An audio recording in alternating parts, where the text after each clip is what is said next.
نحمده ونصلي على رسوله الكريم اما بعد بسم اللہ الرحمن الرحیم السلام علیکم ورحمۃ اللہ وبرکاتہ۔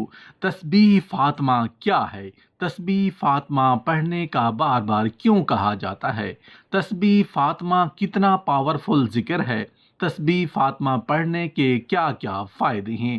تسبیح فاطمہ کے وہ فضائل و برکات آپ کے ساتھ شیئر کرنے والے ہیں جو شاید ہی آپ کو معلوم ہوں۔ تسبیح فاطمہ پڑھنے کے کیا کیا فائدے ہیں کہ مکمل تفصیل جاننے کے لیے ویڈیو کو آخر تک ضرور دیکھیے گا۔ محترم ناظرین، اکثر آپ مسجد میں نماز کے بعد دیکھتے ہیں کہ لوگ اپنی انگلیوں پر کچھ پڑھ رہے ہوتے ہیں۔ جو لوگ یہ نہیں جانتے ان کے علم میں اضافہ کے لیے بتا رہے ہیں کہ مسجد میں یا گھروں میں نماز کے بعد لوگ اپنی انگلیوں پر تسبیح فاطمی یا تسبیح فاطمہ پڑھتے ہیں۔ اس تسبیح کی بہت زیادہ برکات ہے۔ نماز فجر اور نماز عصر کے بعد خاص طور پر یہ تسبیح انگلیوں پر پڑھی جاتی ہے۔ رسول اللہ صلی اللہ علیہ وآلہ وسلم کا فرمان ہے کہ اس تسبیح کا پڑھنے والا نامراد نہیں رہتا۔ ایک سوال پوچھا گیا ہے، کیا ہر نماز کے بعد تسبیح فاطمہ پڑھنا فرض ہے؟ پہلی بات تو یہ ہے کہ ہر نماز کے بعد تسبیح فاطمہ نہیں پڑھی جاتی، صرف فجر اور عصر کے نماز کے بعد پڑھی جاتی ہے، اور فجر اور عصر کے بعد بھی پڑھنا بھی فرض نہیں ہے۔ اگر ہر نماز کے بعد تسبیح فاطمہ پڑھ بھی لی جائے تو اس کا بہت زیادہ اجر و ثواب ہے۔ رسول اللہ صلی اللہ علیہ وسلم کی سنت سے یہ ثابت ہے کہ تسبیح فاطمی اس لیے پڑھی جاتی ہے کیونکہ رسول اللہ صلی اللہ علیہ وسلم نے اپنی صاحبزادی حضرت فاطمہ رضی اللہ تعالی عنہا کو یہ تسبیح بتائی تھی جب انہوں نے غلام یا خادمہ مانگی تھی کہ گھر کے کام کاج میں بڑی مشکل ہوتی ہے، پانی کی مشکیں بھر بھر کر لانا پڑتا ہے، کوئی غلام یا خادمہ دے دیں۔ آپ صلی اللہ علیہ وسلم نے فرمایا، اے فاطمہ، تمہیں غلام سے بھی بہتر چیز بتاتا ہوں۔ تو آپ صلی اللہ علیہ وسلم نے انہیں یہ تسبیح فاطمہ بتائی۔ اس کا مطلب یہ ہوا کیونکہ کام کاج میں بندہ تھک جاتا ہے، تھکاوٹ ہوتی ہے، تو آپ صلی اللہ علیہ وآلہ وسلم نے تھکاوٹ کا علاج بتایا۔ یہ ایک ٹونک ہے آپ کی قوت کے لیے، تھکاوٹ دور کرنے کے لیے، یہ ایک وٹامن ہے۔ حضرت فاطمہ رضی اللہ تعالی عنہا نے مانگا تو غلام تھا، آپ نے تسبیح دے دی۔ آپ چکی پیستی تھیں، گھر کے کام کاج کرتی تھیں، پانی کی مشکیں اٹھا اٹھا کر آپ کے جسم پر نشان پڑ گئے تھے، اس لیے آپ چاہتی تھیں کہ غلام مل جائے تو ذرا سہولت ہو جائے گی۔ تو آپ صلی اللہ علیہ وآلہ وسلم نے فرمایا، میں تمہیں غلام سے بہتر چیز دیتا ہوں۔ تسبیح فاطمہ کی تاثیر یہ ہے کہ آپ کے بدن کے اندر طاقت پیدا کرتی ہے اور تھکاوٹ کو دور کرتی ہے۔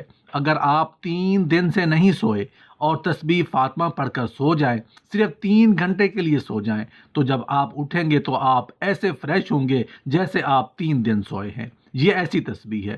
عموماً علماء کرام اور اساتذہ کرام طلباء کو بھی تسبیح فاطمہ کی تاکید کرتے ہیں کیونکہ انہیں پڑھائی کی وجہ سے سونے کے لیے کم ٹائم ملتا ہے، تو جب آپ تسبیح فاطمہ پڑھ کر سوئیں گے تو آپ کم نیند لے کر بھی فریش اٹھیں گے۔ تسبیح فاطمہ آپ کے بدن کی تھکاوٹ کو کھینچ لیتی ہے۔ قبولیت اور دعا کے اندر اس کی بڑی تاثیر ہے۔ تسبیح فاطمہ نماز فجر اور نماز عصر کے بعد اس لیے رکھی گئی ہے کیونکہ اس وقت آسمان کے ملائکہ تبدیل ہوتے ہیں۔ فجر کے وقت جو فرشتے آتے ہیں وہ عصر میں واپس چلے جاتے ہیں اور عصر میں نئے فرشتے آتے ہیں۔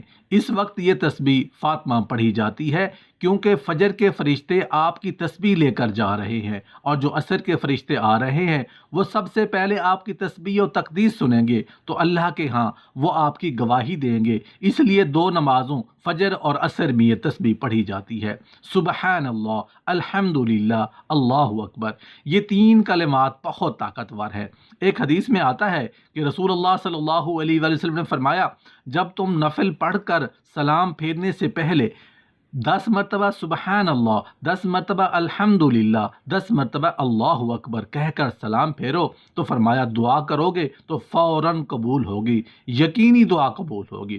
اس تسبیح کو صلاۃ التسبیح صغریٰ کہا جاتا ہے۔ یہ 3 نام اللہ جل شانہ کو ایسے زبردست پسند ہیں کہ ایک میں تسبیح، دوسرے میں تحمید اور تیسرے میں تکبیر ہے۔ اللہ کی پاکی بیان کرتا ہے، پھر وہ اللہ کی حمد و ثنا اور تعریف مزین کرتا ہے، پھر اللہ کی بلندی کا اقرار کرتا ہے، تو اللہ کی رحمت کو جلال آ جاتا ہے، تو اللہ اس شخص کو کبھی خالی ہاتھ نہیں لوٹاتا۔ یہ مسنون عمل ہے، یہ فرض نہیں ہے، لیکن بہتر یہ ہے کہ اس کو پڑھنا چاہیے۔ حضرت ڈاکٹر عارفی قدوسی رحمۃ اللہ علیہ فرماتے ہیں کہ ہر نماز کے بعد جب تم دعا کیا کرو تو 10 مرتبہ تو پڑھ ہی لیا کرو۔ تو ویسے تو 33 مرتبہ سبحان اللہ، 33 مرتبہ الحمدللہ اور 34 مرتبہ اللہ اکبر جی آپ نماز فجر اور نماز عصر کے بعد پڑھتے ہیں، اور رات کو سوتے وقت دم کر کے بدن پر ہاتھ پھیر کر جہاں تک آپ کا ہاتھ جاتا ہے سوئیں گے تو آپ کی ساری تھکاوٹ کھینچ لی جائے گی۔ رسول اللہ صلی اللہ علیہ وسلم نے اپنی لخت جگر حضرت فاطمہ رضی اللہ تعالی عنہ کو یہ کلمات تلقین کیے اور فرمایا جب سونے کے لیے لیٹو تو یہ 3 کلمات پڑھ لیا کرو، یہ تمہارے لیے کسی خادمہ سے بہتر ہے۔ ان 3 کلمات کو تسبیح فاطمہ یا تسبیح فاطمی بھی کہا جاتا ہے۔ سبحان اللہ کو 33 مرتبہ پڑھنا ہے، الحمدللہ کو 33 مرتبہ پڑھنا ہے، اللہ اکبر کو 34 مرتبہ پڑھنا ہے۔ یہی تسبیح فاطمہ یا تسبیح فاطمی کہلاتے ہیں۔ فجر اور عصر کے فرض نمازوں کے بعد لوگ اس تسبیح کا ذکر کرتے ہیں، کیونکہ اس وقت کوئی نفل سنتیں بھی نہیں پڑھی جاتی۔ کلمات یہ ہیں سبحان اللہ، الحمدللہ، اللہ اکبر۔ عموماً لوگ ظہر، مغرب اور عشاء کی مکمل نماز کرنے کے بعد یہ تسبیح پڑھتے ہیں۔ علماء کرام فرماتے ہیں کہ ہر نماز کے بعد دعا مانگو تو دعا سے پہلے 10 مرتبہ سبحان اللہ، 10 مرتبہ الحمدللہ اور 10 مرتبہ اللہ اکبر پڑھ کر دعا مانگو، جو مانگو گے انشاءاللہ قبول ہوگی۔ یہ بہت بابرکت عمل ہے، اس کو کرنا چاہیے۔ ذکر اللہ سے مراد صرف تسبیحات کا اہتمام ہی نہیں، بلکہ قرآن کی تلاوت، نوافل کا اہتمام اور دینی کتب کا مذاکرہ، پڑھنا یا پڑھانا، مراقبہ اور دیگر عبادات بھی شامل ہیں۔ ذکر اللہ کے حوالے سے قرآن و حدیث میں بے شمار ارشادات ہیں۔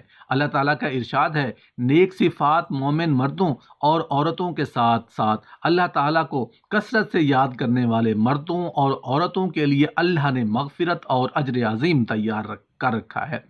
ایک اور جگہ ارشاد ہے، اے ایمان والو تم اللہ کا خوب کثرت سے ذکر کیا کرو اور صبح شام اس کی تسبیح کرتے رہو۔